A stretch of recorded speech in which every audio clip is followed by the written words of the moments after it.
Today, the person we are going to look at together is Ludwig van Beethoven. Beethoven is too famous. That makes it even harder to teach. Students also know a bit about Beethoven already. A musician who was deaf, the person who made the Fate Symphony, a genius composer. But if you only teach this much, Beethoven becomes someone too far away for the students. Students might think like this: it was possible because he was a genius. I'm not Beethoven, so I can't do that. Great biographies are cool, but they don't have much to do with my life. So the core that you, the teacher, must grasp in this lesson is not Beethoven's success, but his collapse first. Beethoven was not a person who was unshakable from the beginning. He wasn't someone who didn't collapse because he was strong. He was someone who collapsed but chose again. This is the core of Lesson 1. Great will is not a force that never shakes. It is the power to choose again from the place where you collapsed. You must open the class by holding on to this perspective.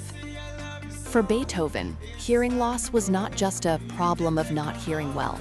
He was a musician. For a musician, hearing is not just a sense, but a tool of life, an identity, and a future. Therefore, Beethoven losing his ears was not a simple inconvenience, but an experience where his entire existence collapsed. You must let the students feel this sufficiently. What would it mean for a musician to lose sound?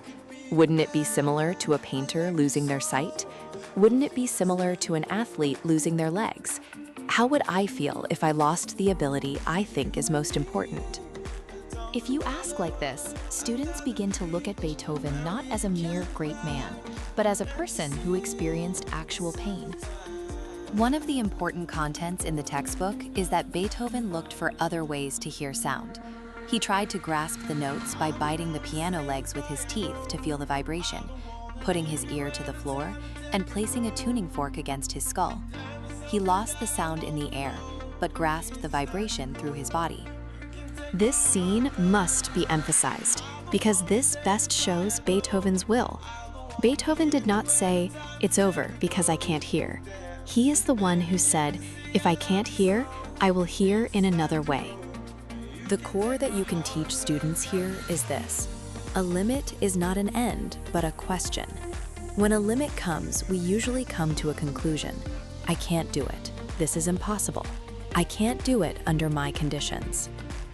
But Beethoven turned the limit into a question. Is there another way? What is it that I can still do? If I can't hear the sound, can't I catch it as vibration? This is the first message students should learn. The second scene you must catch is the Heiligenstadt Testament. Beethoven left a will to his brothers in 1802. Deep despair is contained within it. He wanted to hang out with people, but he avoided them for fear that the fact that he couldn't hear would be revealed. He experienced pain as if his future as a musician was disappearing. He collapsed enough to lose the reason to continue living. What's important here is the fact that Beethoven was truly despaired. You shouldn't teach students that a person with a strong will doesn't despair.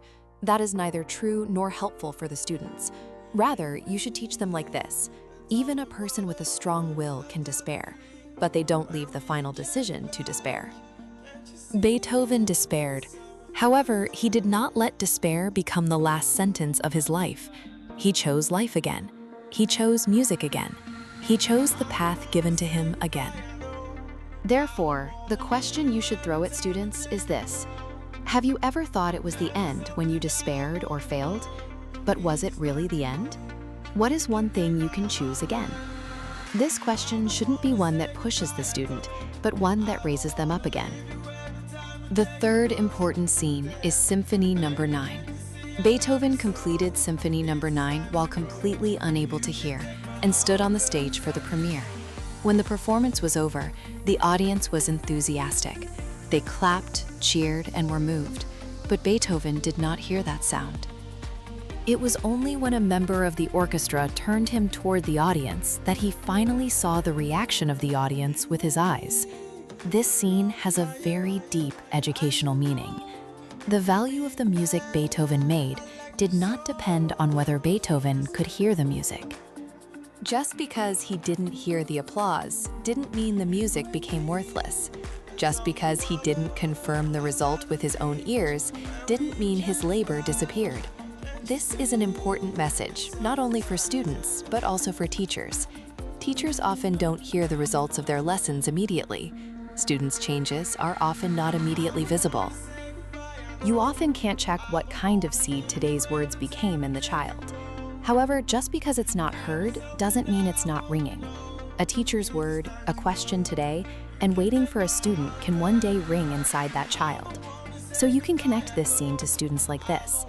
Even if the results are not visible right now, valuable work does not disappear. Even if the applause is not heard, your music can ring for someone. The important thing is not the recognition heard right now, but the value you are holding on to. Now, let's organize what students should learn through Beethoven. First, a limit is not an end, but a question. When a student says, "I can't do it," the teacher doesn't have to just say, "You can do it." Instead, you can ask like this: "Then, is there no other way? What can you start with if you start small? What is a method you haven't tried yet?" Second, will is a choice, not a feeling. Students often say this: "I don't feel like doing it. I don't have confidence. I'm not in a good mood. I'm not motivated." Then the teacher can say this: "Will doesn't move only after you feel better. Will is about resetting the direction even amidst shaking emotions." Third is not letting pain be the last word. You shouldn't glorify pain. You shouldn't say that failure is good. You shouldn't even say that wounds unconditionally make a person grow. But you can say this: don't let pain be your last name. You can choose again after failure. You can write another story after the wound. Fourth, great will is the power to hold on to a mission, not stubbornness. Stubbornness is pushing through what I want to the end. Will is holding on to what is valuable to the end. For Beethoven, music was not a simple means of success. For him, music was a way to express human pain and joy, freedom and hope. Therefore, you should ask students, what do you want to hold on to until the end? Is it simply a desire to win, or is it something that gives meaning to someone? What is the valuable calling that God has planted in you? When teaching this lesson, the Bible verse can be connected to Philippians 4:13. I can do all things through him who strengthens me. You must be careful not to use this verse like a simple self-help sentence. The core is not, I can do all things. The core is, in him who strengthens me. We don't get strong alone. We rise again in God. If you connect Beethoven's story religiously, you can say this: there is a spark of creation that God has planted in humans. Despair can cover that spark, but it can rise again in God. It can also be connected with Daniel. Daniel was within the limit of being a prisoner. He was in an environment where it was difficult to live according to his will, but he resolved his heart. Beethoven was also within the limit of hearing loss, but he resolved not to give up on music. The two people give us the same message. Limits cannot block those who have set their minds. Teacher, the goal of this class is not to tell students, become a great person like Beethoven. Rather, it's telling them, you too can collapse, but collapsing is not the end. You can choose again. What a student needs may not be a huge resolution. One step today is enough. Reading a put-off book for 5 minutes. Saying one sentence in a presentation you were afraid of. Opening a subject you gave up on again. Apologizing to a friend first. Starting prayer again. Great will is not only revealed on a big stage, it starts from today's small choice. Finally, I hope you leave this one sentence. Beethoven is not a person who didn't collapse because he was strong. He is a person who collapsed but chose again. And tell the students, limits are not the end. A limit is a new question. What is the one step I can choose today? If you have any further questions or need more materials for the lesson, please reach out through the following channels.